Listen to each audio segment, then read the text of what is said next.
Bonjour, bienvenue sur ma chaîne et bienvenue au nouveau. Aujourd'hui, on s'en va au Brésil. Alors, la capitale, c'est Brasilia. La population, c'est environ 217 millions. Vous voyez, sur mon texte, j'écris 217 000. La devise, c'est le réal brésilien. Superficie, 8 millions et demi de kilomètres carrés. La langue officielle, c'est le portugais. Le gouvernement, c'est une république fédérale composée de 26 États. Et cette constitution date de 1988. Situation géographique. Le Brésil, il est bordé à l'est et au nord par l'océan Atlantique. Et il y a pour voisins, au nord, le Venezuela, le Guyana, le Suriname et la Guyane française. À l'ouest, c'est l'Argentine, le Paraguay, la Bolivie, le Pérou. Puis au nord-ouest, c'est la Colombie, puis le sud de l'Uruguay. La religion, c'est principalement catholique, chrétien, évangélique. C'est pas mal majoritairement ça. Avec au travers des religions africaines comme le candomblé et le lumbanda.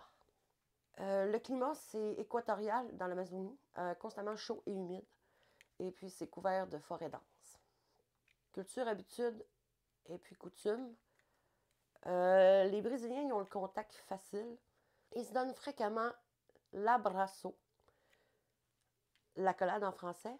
C'est d'ailleurs un mot employé pour se dire au revoir. Au Brésil, surtout sur les côtes, le long de l'Atlantique, le long de l'océan, comme c'est un climat tropical, il fait chaud en permanence. Les Brésiliens, ils s'habillent très léger. Les filles vont se promener avec des hauts costumes de bain, puis les hommes, pas de chandail, puis il n'y a rien de provoquant, là, c'est juste normal.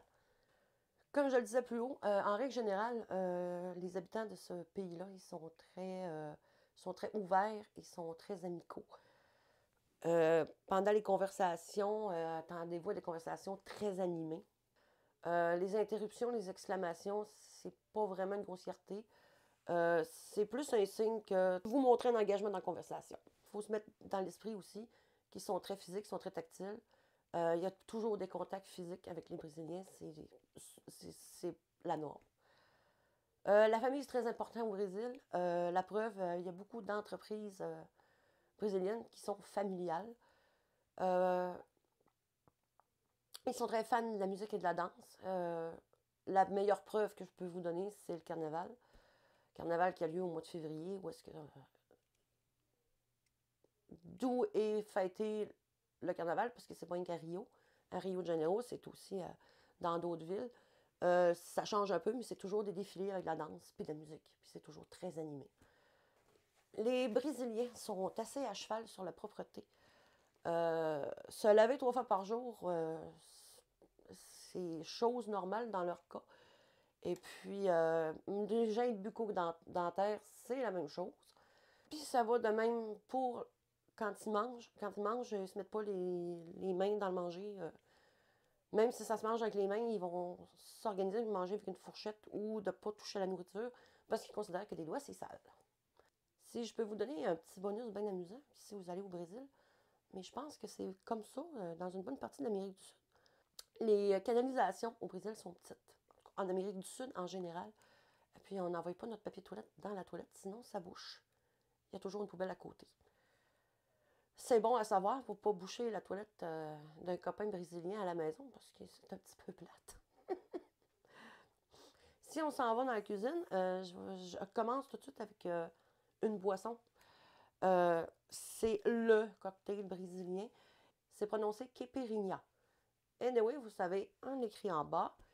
Et puis, c'est fait à base de caraça et puis du rhum provenant de fermentation du sucre de canne. Avec du citron, du sucre, c'est de la glace et puis ben, c'est une boisson qui est rafraîchissante. Le moqueca, c'est à mi-chemin entre le ragoût et la soupe. C'est fait à base de poisson, tomates, poivrons, coriandre, huile de palme et lait de coco. Feijoada, c'est le plat national brésilien. Des haricots qui sont mijotés avec des pieds, des queues et des oreilles de porc salées.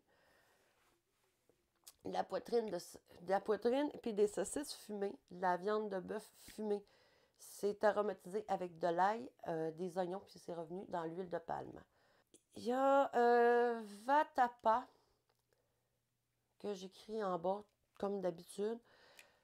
C'est une purée de mie de pain ou de farine de blé. Comprenait des crevettes, du lait de coco, du gingembre, noix de cajou, des épices, etc. C'est l'un des plats les plus réputés de la cuisine bayanaise, mais c'est reconnu dans tout le Brésil. Si on va dans les anecdotes, il y a la ville de Candido Godoy. Je l'écris en bas. Bon, dans cette ville-là, il y a 7000 habitants. Et puis, les scientifiques ont bien du mal à comprendre ce qui se passe dans cette ville-là parce que le taux de jumeaux est incroyablement élevé. Le taux normal de jumeaux, c'est environ 1 sur 80. Puis dans cette ville de 7000 habitants-là, il y a 7000 habitants dans la ville, il y a 136 jumeaux. Puis les scientifiques n'ont pas d'idée. Il y a plein de théories qui ont lancé là-dessus. Mais il n'y a personne qui est capable de se fixer. Ils n'ont pas d'explication à donner. Le pourquoi du comment, c'est comme ça. L'Amazonie brésilienne abrite le plus grand nombre de tribus non contactées au monde. Ce serait environ 77 le nombre de tribus qui sont non contactées, qui veulent aucun contact avec les humains. C'est des tribus qui partent d'à peu près seulement 5 individus par tribu, ou ça peut aller à une centaine de personnes. Évidemment, c'est un nombre de tribus-là et de personnes descend toujours parce qu'on est en train de scraper la forêt amazonienne. Et puis, il y a aussi les maladies. La biodiversité. Bon, je vous apprends rien en vous disant que en Amazonie, la biodiversité, c'est la plus riche au monde. Que ce soit la faune, que ce soit les plantes, que ce soit les insectes, que ce soit les arbres. Évidemment, c'est sûr que le Brésil, c'est grand, c'est le 5e plus grand pays au monde. Mais il y a aussi l'environnement est propice. Il y a des grands écosystèmes. Il pleut beaucoup. Il y a de la forêt tropicale. Il y a plein de choses qui contribuent à ce que la diversité soit très, très riche. Et puis, d'ailleurs, les scientifiques puis les scientifiques trouvent encore des nouvelles espèces aujourd'hui. En parlant de déforestation, je ne dois rien vous apprendre en vous disant que le Brésil, c'est le pays au monde le plus touché par la déforestation. Oui, c'est bien des raccords au Brésil. Des fois, ils ne sont pas tous le fun, mais puis celui-là, il ne l'est pas. Elle avait diminué la déforestation au Brésil, mais depuis l'entrée au pouvoir de Jair Bolsonaro, les travaux ont repris. En rapport avec 2018, la déforestation a doublé. La déforestation, c'est surtout pour l'élevage de bovins et l'agriculture. La culture de soya, puis pour m'en faire manger le pâturage. Au Brésil, on va voter. Le vote est obligatoire. C'est pas juste un devoir. Que ce soit local ou national, puis c'est inscrit dans la Constitution, obligé d'aller voter à partir de 18 ans. C'est sûr qu'il y a quelques exceptions pour les soldats, les illettrés. Il y a d'autres cas de figure aussi faites par le tribunal ou des arrestations ou bien possibilité de se déplacer. Ça, c'est des raisons pour ne pas aller voter, mais en tout cas, si tu t'abstiens trop souvent de ne pas aller voter, en plus de payer des amendes, ben, tu vas perdre ta carte électorale. Tu ne pourras pas exercer un poste dans les fonctions publiques. Tu ne peux pas avoir de passeport, pas de carte de crédit de l'État. Puis tu ne peux pas recevoir d'aide de l'État non plus. Fait qu'il encourage le monde à aller voter. Encore un record. Ça, c'est assez extraordinaire. C'est très gros. Ça fait pas longtemps que ça Je vous avais déjà vu passer ça, je suis sûre que ça fait pas très longtemps. Ils ont trouvé au Brésil, dans la région de Fortaleza, une termitière qui est aussi grande que la Grande-Bretagne. Les plus hauts amas de terre sont de 2,5 mètres. Puis c'est une termitière, elle est géante, elle a plus de 230 000 km². Ce serait la plus grande construction jamais édifiée par des insectes. Et puis, elle daterait de 4000 ans, et elle serait toujours habitée.